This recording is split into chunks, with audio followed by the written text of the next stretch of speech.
¿Qué tal amigos? ¿Cómo están? Un saludo cordial, Pastor Luis Aguiluz, para el repaso de la lección de la escuela sabática. Ya estamos en la lección 8. Ahora continuamos con la segunda parte de la instrucción de Jesús a los discípulos. Esta lección está enmarcada dentro de Marcos capítulo 10 y aquí Jesús instruye a sus discípulos en una preparación para la cruz. ¿Y qué es lo que enmarca lo que nos trae la lección de esta semana? Básicamente, los fariseos vienen a discutir, a preguntar, a inquirir acerca del divorcio. Y también luego los padres traen a sus hijos para que Jesús los toque, los bendiga. Luego también se presenta la historia de un hombre rico que está preguntando acerca de la vida eterna y termina con la curación de un ciego. El Señor devuelve la vista a un ciego. Estas importantes enseñanzas que se desprenden del Evangelio según San Marcos nos muestran lo particular de Jesús al tratar de mostrarnos lo más importante de lo que es comenzar a vivir y experimentar el reino de los cielos. Así que en esta lección nos presenta acerca del matrimonio, que tiene sus fundamentos en el mismo principio, acerca de los hijos, que es tan importante y cómo el Señor quiere que nosotros tengamos cuidado por ellos. También nos habla acerca de las riquezas que se pueden convertir en un Dios y nos habla del costo y la recompensa de seguir al Señor como discípulos. Esto es importante. Esto es lo que nos presenta la lección de esta semana y pues vamos a volver para comenzar el repaso. Así que seguimos.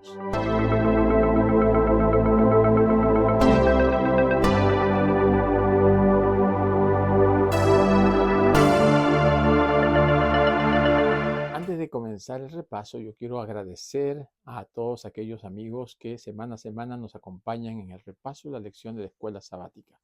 Este trimestre estamos estudiando el libro de Marcos, el Evangelio según San Marcos. Y a través de este estudio estamos profundizando en lo que el Señor Jesucristo vino a mostrarnos, el camino que Él vino a enseñarnos y cómo esto nos va a ayudar cada día.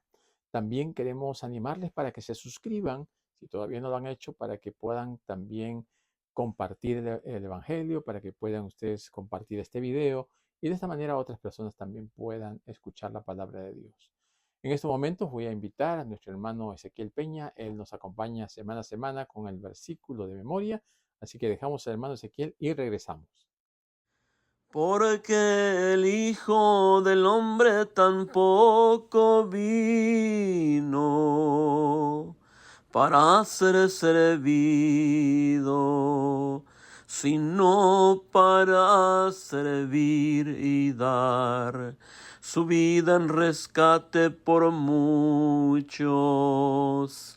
Porque el Hijo del Hombre tampoco vino para ser servido, sino para servir y dar su vida en rescate por muchos, sino para servir y dar su vida en rescate por muchos, sino para servir y dar su vida en rescate por muchos.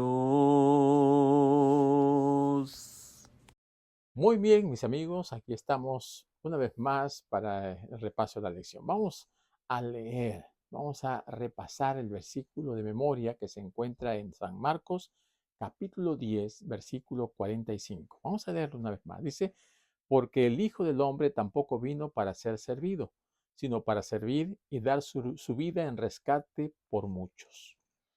Ese es el propósito de la venida de Jesús. Vino a servir, vino a salvar, vino a restaurar, vino a redimir y vino a poner todas las cosas en su correcto lugar. Cristo es el Dios Todopoderoso, es el Señor y Salvador y es el Rey, quien reinará en todo el universo. Y eso es lo que esperamos. Ahora, nuestro Señor Jesucristo cuando estuvo en esta tierra y viendo que el pueblo de Israel estaba con el corazón endurecido como nación y que ahora no le estaban recibiendo al Mesías, entonces Jesús viene y comienza a formar la iglesia, eclesía, llamados afuera. Él llamó a las personas para comenzar este movimiento, esta iglesia que tendría que cumplir con la misión de predicar el Evangelio a todo el mundo para que de esta manera se cumpla la palabra del Señor y Cristo pueda venir a buscar a los suyos para redimirlos, para salvarlos, para restaurarlos. Pero, mientras tanto, en esa enseñanza, en esa instrucción, Jesús pasa tiempo con sus discípulos, como quiere pasar tiempo contigo y conmigo, para que nosotros también entendamos cuál es la profundidad del mensaje. Aunque es un misterio insondable, nosotros podemos descubrir en la Biblia cuál es el verdadero plan de salvación y cómo podemos utilizarlo para alcanzar a otras personas, para llegar a aquellos que todavía no conocen o no han aceptado a Jesucristo como su Señor y Salvador, instruyendo a los discípulos. Qué importantes enseñanzas dejó Jesús para sus discípulos y por ende a nosotros. Vamos a ver primero aquella relacionada con el matrimonio, porque vienen los fariseos y comienzan a preguntarle acerca del matrimonio, acerca del divorcio. En San Marcos capítulo 10, versículo 1 dice, levantándose de allí, vino a la región de Judea y al otro lado del Jordán, y volvió el pueblo a juntarse a él, y de nuevo les enseñaba como solía. Y se acercaron los fariseos y le preguntaron para tentarle si era lícito al marido repudiar a la mujer. Él respondió y le dijo, ¿qué os mandó Moisés? Ellos dijeron, Moisés permitió dar carta de divorcio y repudiarla. Ahora, Jesús, en primer lugar, cuando contesta acerca de la pregunta del divorcio, los manda a Moisés. ¿Por qué a Moisés? Porque ellos se fundamentaban en las leyes de Moisés para realizar las cosas que hacían. Y muchas de las cosas que había enseñado Moisés, como Jesús mismo dijo, era por la dureza del corazón de ellos.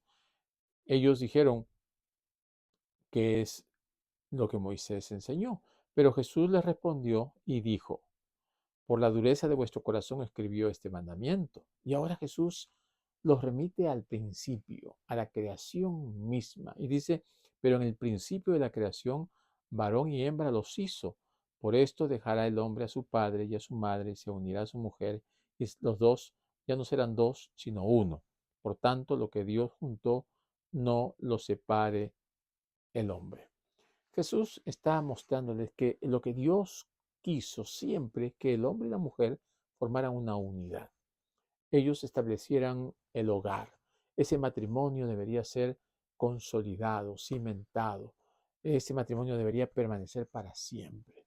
Ahora, como consecuencia del pecado, entonces se introdujo el deseo de tener más mujeres o de dejar a esta mujer, ¿no? Entonces el divorcio entró como una distorsión del matrimonio tal como lo había establecido Dios en el principio. Dios no aprueba el divorcio. Dios tolera el divorcio, pero Él no quiere que haya divorcio. Entonces, como el hombre busca el divorciarse, busca muchas razones, muchas sin razones, podríamos decir, ¿verdad? Entonces, el divorcio es considerado entre los fariseos como un acto lícito. Y la pregunta ahora es, ¿por qué motivos? ¿Cuál puede ser la razón? Y habían aquí dos posiciones, ¿no? La de los fariseos, de acuerdo a la escuela de Shammai y la escuela de Hillel. Una era más conservadora que la otra. La de Shammai era más restrictiva, ya que solo permitía el divorcio por infidelidad, por abandono afectivo e infecundidad, ¿no? O sea, si la persona no puede tener hijos, era una razón de divorcio. Si la persona era infiel, era una razón de divorcio. Y también porque, según no hay amor, falta de afectividad. Pero la otra escuela, la de Hillel, era mucho más indulgente y ya permitía el divorcio por cualquier razón, ¿no? Si la mujer no cocinaba bien, divorcio.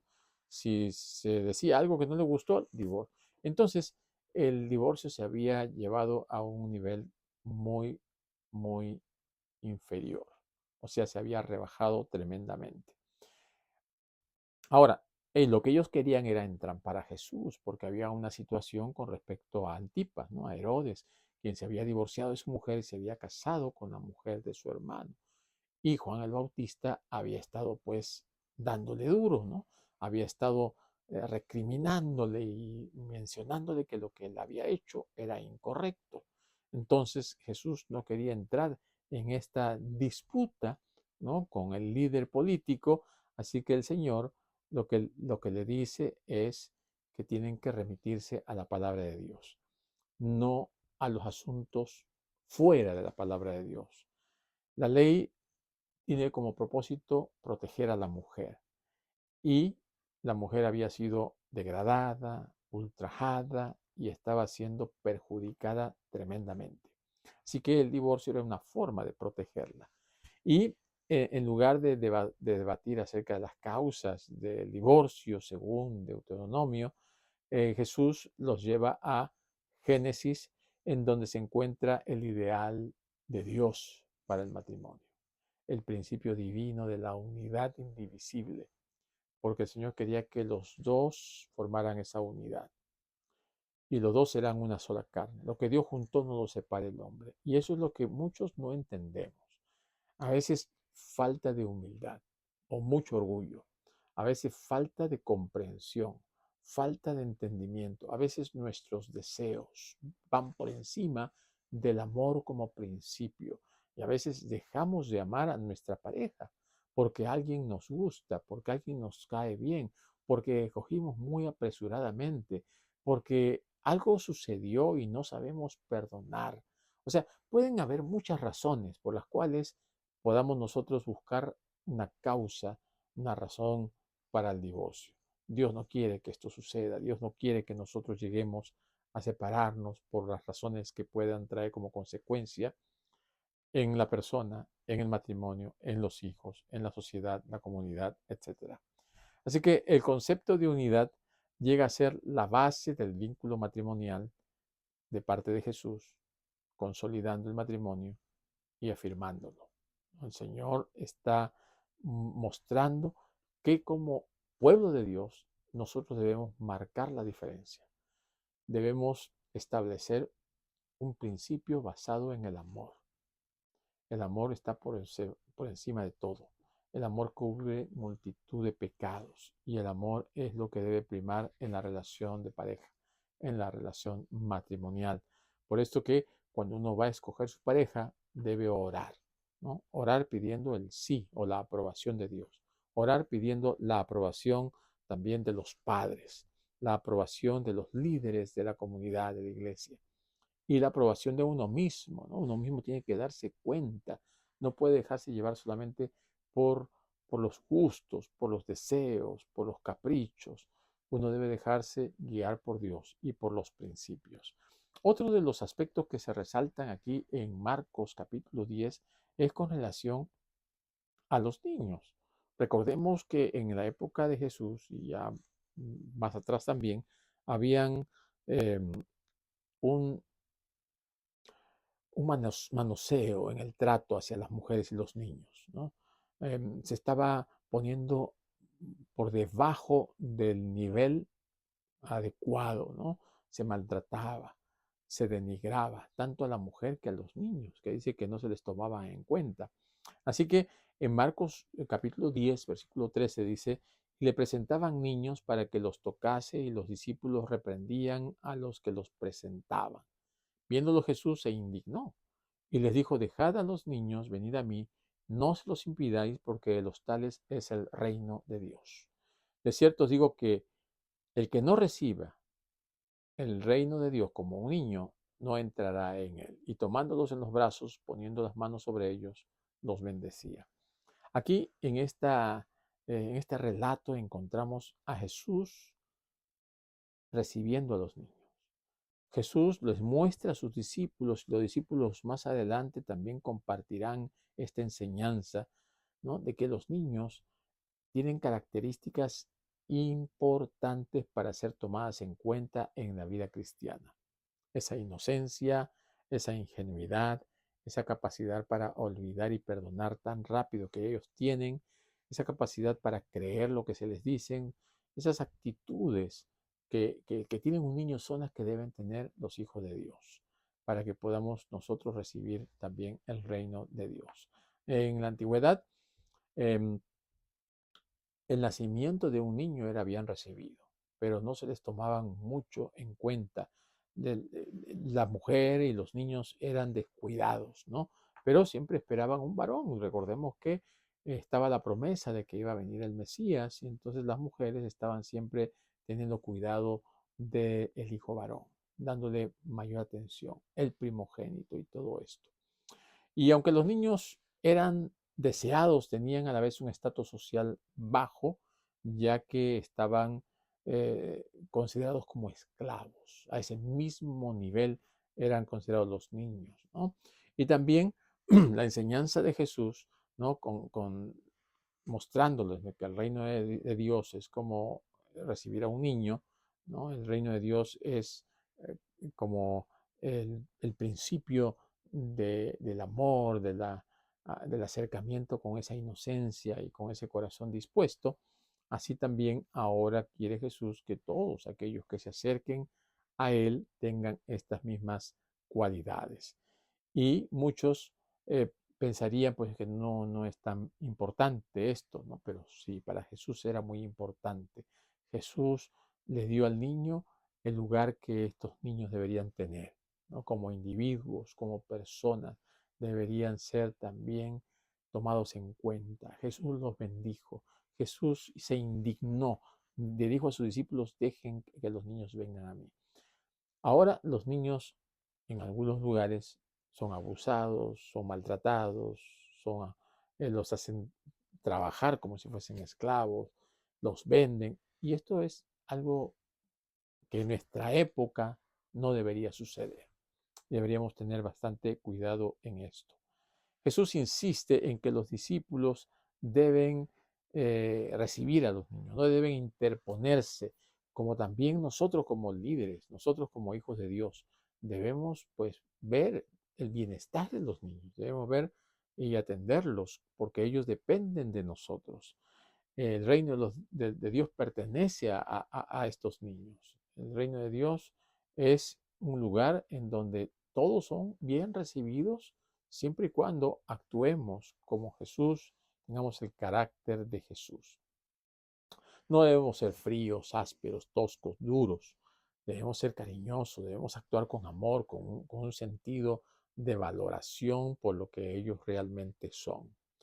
Debemos también mostrar alegría, contentamiento hacia ellos, mostrarle que los amamos. No debe haber una actitud renuente y una actitud de cara dura, ¿no? Contra los niños, sino por el contrario, debemos guiarlos hacia el Salvador, guiarlos hacia Jesús, mostrarles a través de nuestro ejemplo lo que Dios es capaz de hacer en la vida de ellos.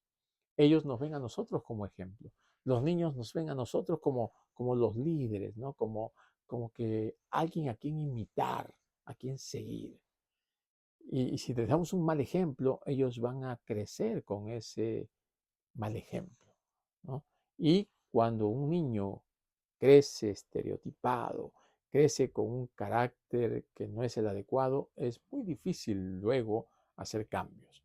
Por eso también la Biblia dice, instruye al niño en su camino, instruirlo correctamente, guiarlo por el camino de Dios es nuestra responsabilidad.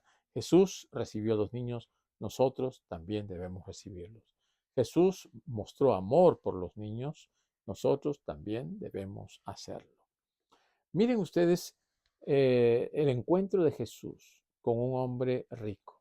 La palabra de Dios nos dice que al seguir por el camino, vino corriendo y arrodillándose delante de él, un hombre le dijo, Maestro bueno, ¿qué debemos hacer para heredar la vida eterna? Y esta es una pregunta que todos nos hacemos en algún momento. ¿Quién no quiere heredar la vida eterna? ¿Quién no quiere ser salvo? ¿Quién no quiere encontrarse con Dios, ¿no? Pero a veces nosotros escondemos esta pregunta en nuestro orgullo, escondemos esta pregunta en nuestro yo, en nuestro ego. Entonces vemos aquí que él le dice, maestro bueno, y Jesús le dijo, ¿por qué me llamas bueno? Ninguno es bueno sino solo Dios, dando y mostrando que es a Dios a quien nosotros debemos buscar para que Dios nos muestre el camino correcto, para que Dios abra nuestro entendimiento por medio del Espíritu Santo y nos permita ver a Jesús, ¿no? Las personas en esa época no aceptaban a Jesús, que Jesús los lleva a Dios, el Padre. Y a través de la revelación del Padre, el Padre nos va a mostrar a Jesús para que lo aceptemos a Él como nuestro Señor y Salvador. Y esta obra el Espíritu Santo la realiza en nuestros corazones hoy en día. El Espíritu Santo es que nos muestra y nos revela a Jesucristo como nuestro Salvador. Entonces, Jesús le dice, los mandamientos, ¿sabes? No adulteres, no mates, no hurtes, no digas falso testimonio, no defraudes, honra a tu padre y a tu madre. Jesús le está dando la segunda tabla de la ley, la que está relacionada con el prójimo. ¿Y qué dice él? Sí, estos mandamientos los guardo desde mi juventud. Entonces, lo que vemos aquí es un joven judío respetuoso de los mandamientos, de la ley de Dios, pero que cumplía los mandamientos de una forma bastante, podríamos decir, ceremonial, ¿no? Ritual. Le habían enseñado y era como, podríamos decir, un moralista, ¿no? Se comportaba moralmente bien, correctamente, porque así le habían enseñado.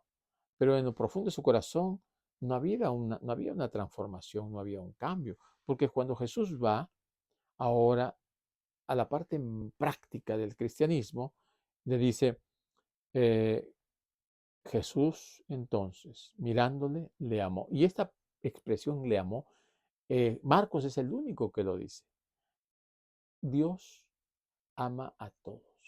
Dios muestra su amor por todos, no importa su estatus social, no importa su nivel de conocimiento, de preparación, no importa lo que él haya hecho, no importa el tipo de vida que tenga. Dios ama a todos por igual y a todos nos da la misma oportunidad de acercarnos para alcanzar la salvación. Y Dios, yo me imagino que Dios debe haberle mostrado con palabras, con su mirada, con su tacto, ese amor que viene de Dios. Porque dice aquí, le amó y le dijo, una cosa te falta. Anda, vende todo lo que tienes y dado a los pobres y tendrás tesoro en el cielo. El tesoro en la tierra no sirves. Ese se puede acabar o si tú te mueres, otro lo va a disfrutar. Pero ese tesoro no vale para la salvación. El tesoro que vale es el tesoro celestial. Haz tesoros en el cielo y ven y sígueme tomando tu cruz. Bueno, Jesús estaba ahora mostrándoles, enseñándoles qué es lo que iba a pasar luego, cuando Él vaya a Jerusalén.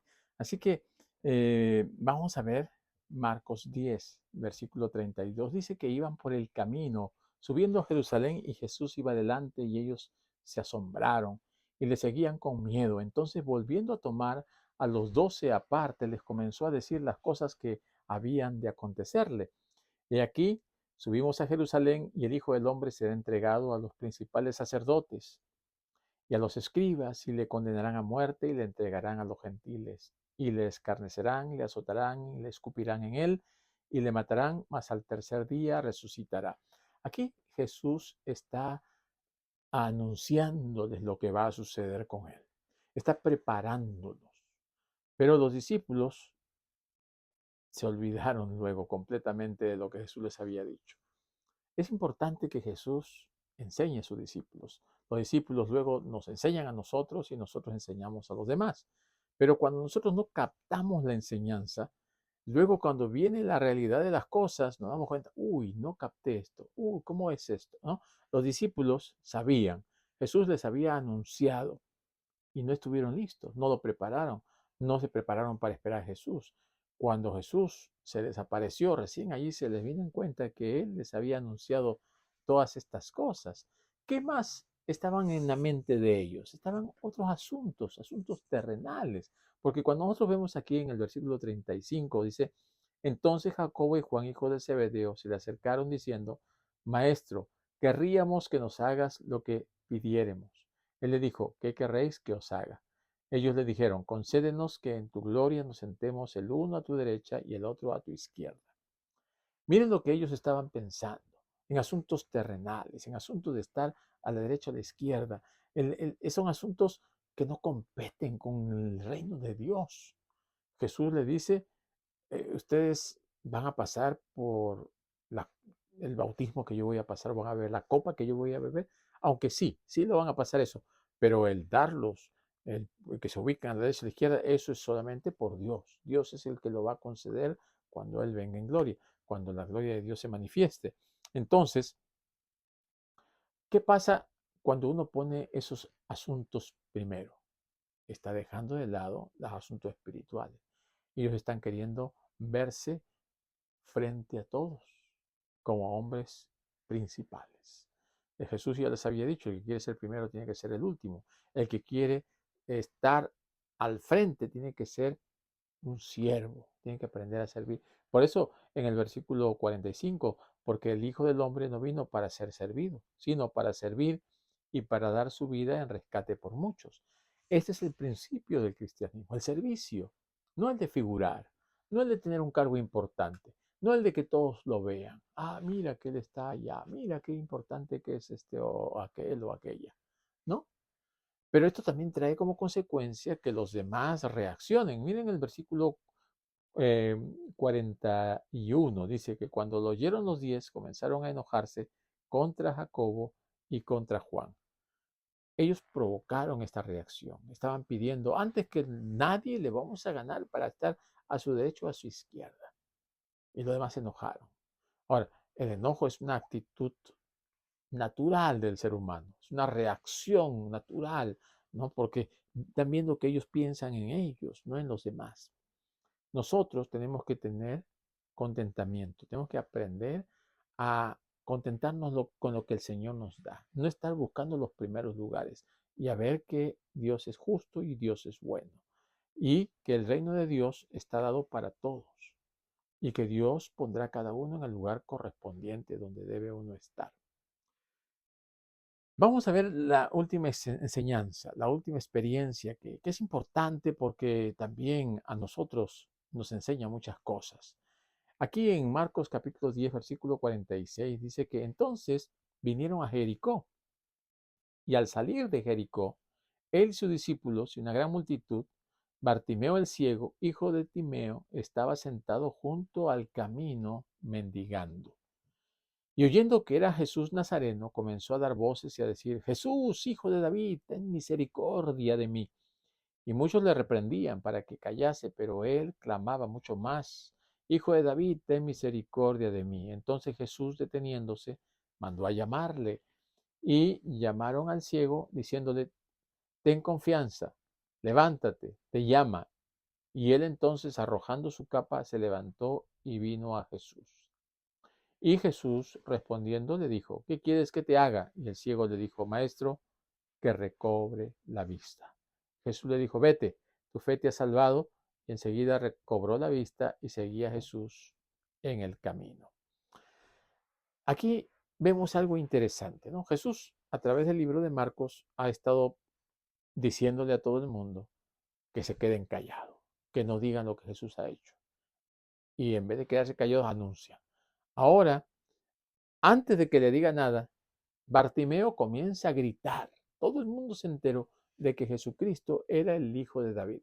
Él estaba mencionando a voz en cuello: Jesús Nazareno, Jesús, Hijo de David, ten misericordia de mí. Un anuncio tremendo para aquel lugar. Todos se asombraron y dijeron: Cállate, cállate, no molestes al maestro. Pero Jesús, al escuchar el clamor de este ciego, lo manda a llamar, ¿no? Y él, dejando su capa, la capa era lo que lo identificaba, lo que lo hacía a él estar seguro, ¿no? Era algo que le pertenecía a él, algo de lo que él se aferraba. Y entonces, al escuchar que Jesús lo llama, tiró la capa, dejó la capa. ¿Qué cosa hay en nosotros que no nos permite ir a Jesús? Que tenemos que dejar, que tenemos que desprendernos para que de esta manera Jesús pueda hacer el milagro de sanidad, de curación en nuestra vida. Jesús le dice, ¿qué quieres que te haga? Le dice, que recobre la vista. Tal vez nuestra vista no es buena. Tal vez no estamos viendo las cosas espirituales. Tal vez estamos ciegos espiritualmente. Estamos caminando a tientas y queremos que el Señor nos ayude para poder ver, entender su gloria, las cosas espirituales. Y dice que Él comenzó a seguirle. Y esta es la reacción natural de alguien que es sanado, salvado, curado, redimido por Jesús. Uno le sigue porque encuentra en Jesús el alivio, la paz, la sanidad y la salvación. El Señor quiere que nosotros le sigamos. El Señor quiere que nosotros seamos sus discípulos. Cuando satisfacemos la necesidad de la persona va a encontrar en Jesús el alivio que estaba buscando, el alivio interno, el alivio espiritual, el alivio que le trae nueva vida, que le ayuda a recuperar las esperanzas. Jesús quiere que nosotros podamos acercarnos de todo corazón a Él. El Señor quiere que nosotros aprendamos de Él. El principal motivo por el cual Jesús vino es entregar su vida para morir en lugar nuestro. Jesús, a través de todas estas parábolas vivas, a través de todas estas enseñanzas ejemplares, nos quiere mostrar, ¿no?, que nosotros necesitamos de Él. Así como hemos ido viendo las enseñanzas de Jesús para con sus discípulos, ¿no? El Señor quiere que tengamos un matrimonio consolidado, unificado, firme, ejemplar. El Señor quiere que amemos a los niños, que no los pongamos a un lado. El Señor quiere que nosotros no aferremos nuestra fe en asuntos materiales, que no confiemos en las riquezas, sino en Jesús, en el Salvador. El Señor quiere que nosotros reconozcamos que el ser discípulo tiene un precio, tiene un costo, pero eso está en función al servicio, a la obediencia y a la respuesta nuestra a ese Dios que nos ama. Y la ceguera espiritual el Señor la quiere quitar de nosotros, nos quiere dar una vista que nos permita ver las cosas celestiales que ahora no las vemos. El Señor quiere que tú y yo podamos encontrar el camino del discipulado, el camino que nos acerca y nos guía a Dios. No podemos aceptar nada si es que primero no nos rendimos al Señor y somos obedientes a su palabra. La entrega del yo es la sustancia de la enseñanza de Cristo. El poner nuestro yo a los pies de Cristo para que ahora nosotros podamos ser obedientes a su palabra, obedientes a su ley y obedientes a sus principios que están basados en el amor para nuestra salvación. Mis queridos amigos y hermanos, aprendamos de Jesús, busquémosle a Él, aprendamos a ser como niños y que muy pronto, ¿no?, podamos encontrarnos con Cristo para estar con Él por la eternidad. Que el Señor nos bendiga, ese es mi deseo y oración en esta oportunidad.